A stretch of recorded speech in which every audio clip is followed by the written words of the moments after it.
क्या हो अगर तुम इमॉर्टल यानी अमर हो जाओ तो एवरी क्वेश्चन एवरी सीरीज के स्टार्ट से ही तुम्हारी डिमांड थी कि इस पे वीडियो बनाओ। खैर तुम्हारी डिमांड तो काफी अजीब अजीब और भी थी, लेकिन चलो इस टॉपिक पे बात करते हैं। तो हेलो वेबटास्टिक फैंस, मेरा नाम है सत्यम मिश्रा और समय को सर आंखों पर रखते हुए चलिए शुरू करते हैं। तो इमॉर्टेलिटी हर इंसान को मिलेगी, वो अलग टॉपिक है, पर आज का टॉपिक है कि तुम या कोई भी एक इंसान इमॉर्टल हो जाए तो। लेकिन पहले ग्राउंड रूल सेट कर लेते हैं। तो इमॉर्टल होने का मतलब है 30 या 35 के बाद तुम्हारी एज बढ़ना बंद हो जाएगी। तुम कभी मरोगे नहीं और ना ही तुम्हें कोई बीमारी होगी। और जहाँ तक बात रही चोटों की, तो दो तरीके हैं, या तो वो वुल्वरीन की तरह रीजनरेट हो जाए, या फिर जब तक वो ना चाहे तो दुनिया का कोई भी वेपन उसका कुछ नहीं बिगाड़ सके। और इन दोनों ही कंडीशन में हमारी स्टोरी पे कोई फर्क नहीं पड़ने वाला। तो एक दिन तुम घर से जा रहे थे और एक बड़े से ट्रक ने तुम्हें हिट किया, पर उसी मोमेंट पे तुम्हें पता चला कि जिस एक्सीडेंट से तुम्हारी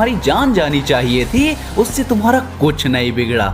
तो पहले तुम घबरा जाओगे, समझ नहीं आएगा कि चल क्या रहा है, पर फिर आएगा टेस्टिंग फेज। इतनी सुपर हीरो मूवीज देखने की वजह से डर डर के ही सही पर तुम टेस्ट करोगे कि तुम्हारे पास क्या क्या पावर्स हैं, और फाइनली तुम्हें कंफर्म हो जाएगा कि तुम इमॉर्टल हो। अब यहाँ तुम दो रास्तों में से एक चुनोगे, या तो अपनी इमॉर्टैलिटी का फायदा उठा के क्रिमिनल बन जाओगे, या फिर अच्छा काम करने की सोचोगे, जैसे लोगों की जान बचाना। लेकिन दोनों ही तरीकों में तुम कुछ महीने ही सरवाइव करोगे कि उसके पहले गवर्नमेंट तुम्हें उठा लेगी, क्योंकि भले ही तुम इमॉर्टल हो लेकिन सुपर हीरो नहीं हो, तो तुम्हें कैद करना मुश्किल नहीं होगा। अब क्रिमिनल होगे तो जबरदस्ती, और अगर अच्छा रास्ता चुना होगा तो तुम खुद ही खुद को एक्सपेरिमेंट्स के लिए सौंप दोगे कि क्या पता तुम्हारी वजह से किसी और की जानें भी बचाई जा सकें। लेकिन सालों के एक्सपेरिमेंट के बाद भी गवर्नमेंट को तुमसे कुछ नहीं मिलेगा। तो जब सालों बाद वापस दुनिया के बीच आओगे तो तुम अपने सपने पूरे करने चालू करोगे। अब तुम एक सेलिब्रिटी बन चुके हो, तुम जो चाहो तुम्हें वो मिल सकता है। 50 साल, 100 साल, 200 साल तुम ऐसे जियोगे, पर फिर लोगों का मन उठ जाएगा तुम पे से,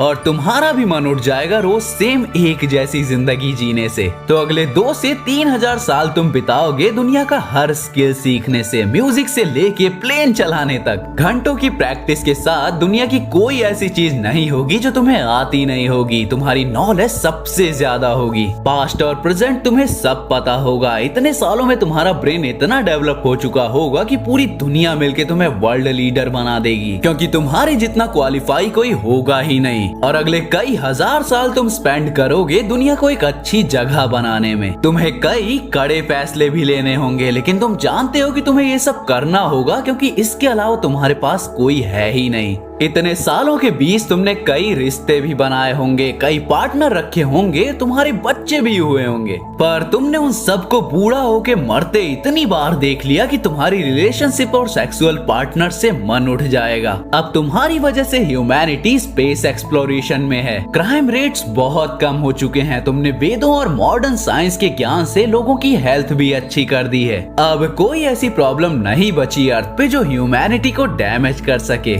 इवन तुमने ग्रेट साइंटिस्ट के साथ मिलके इंसानियत की गलतियों का पाठ पढ़ाते हुए लोगों को तुमने अर्थ को फिर से एक परफेक्ट प्लेनेट बना दिया है। अब ये नेक्स्ट पार्ट व्हाट इफ में है कि ये हो भी सकता है या नहीं, कि ह्यूमैनिटी के इतना एडवांस होने के बाद फाइनली अदर लाइफ से भी कनेक्शंस बन चुके हैं, और अब तुम उनके बारे में, उनकी हिस्ट्री, उनके कल्चर को स्टडी कर रहे हो। तुमने इंसानों को इवॉल्व होते हुए देखा है उन लाखों सालों में जब तुम प्लेनेट पे थे, पर अब तुम खुद स्पेस एक्सप्लोरेशन पे निकल चुके हो, क्योंकि तुम मारे नहीं जा सकते तो तुम स्टार्स की सरफेस और ब्लैक होल की दूसरी तरफ क्या है ये सब देख सकते हो। तुम ह्यूमैनिटी को बहुत पीछे छोड़ चुके हो। स्पेस के हर नए एरिया में तुम्हारी बॉडी डिफरेंट तरीके से इवॉल्व हो रही है। तुम कई प्लैनेट्स और स्टार्स को मरते हुए देखते हो, और फिर तुम्हें मिलता है वो नॉलेज जो तुम्हें अब तक महसूस नहीं हुआ था, और वो है लाइफ का ओरिजिन, इस पूरे स्पेस और कॉस्मोस का ओरिजिन, कि ये कहां से आया है, इसका क्रिएटर कौन है,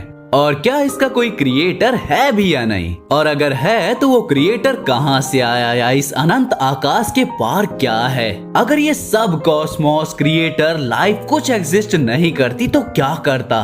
तुम अपनी सोच की क्षमता के ही पार चले गए हो, पर फिर भी तुम मर नहीं रहे। तुम गॉड हो के भी गॉड नहीं हो। तुम कुछ नया क्रिएट नहीं कर सकते, तुम लाइफ क्रिएट नहीं कर सकते। तुम स्पेस में उस कोने में जा चुके हो जहाँ तुम्हें नहीं पता कि तुम्हें कोई नई लाइफ मिलेगी भी या नहीं, पर तुम्हारी कोई इच्छा भी नहीं है वापस किसी नई लाइफ वाले प्लेनेट पे जाने की, क्योंकि तुम लाखों सालों तक ये सब जी चुके हो और उस अंधेरे स्पेस में बिना किसी सवाल के बचे, बिना किसी आशा के और बिना किसी जिज्ञासा के तुम मौत के लिए तैयार हो, पर वो मौत तुम्हें मिलेगी नहीं। तो इमॉर्टैलिटी का स्टार्ट तुम कहीं से भी करो, लाखों करोड़ों सालों तक जो करना है करो, पर अंत में तुम इसी किनारे पे आ जाओगे। इसीलिए इमॉर्टैलिटी अंत में एक श्राप बन के ही रह जाएगी। पर फिर तुम पूछोगे कि इतने लोग इमॉर्टैलिटी चाहते क्यों हैं? तो मेरे दोस्त, इमॉर्टैलिटी कोई नहीं चाहता। कुछ हजारों और लाखों साल बाद सब गिव अप कर देंगे। अगर हमें तुम्हें कुछ चाहिए तो वो है इनर इमॉर्टैलिटी, जो चीज वैम्पायर्स के पास होती है, यानी हम कभी बुढ़े ना हो, हम एटलीस्ट 500-600 साल जिए, हमें कोई बीमारी ना हो और हमें कोई दर्द ना पहुंचा सके,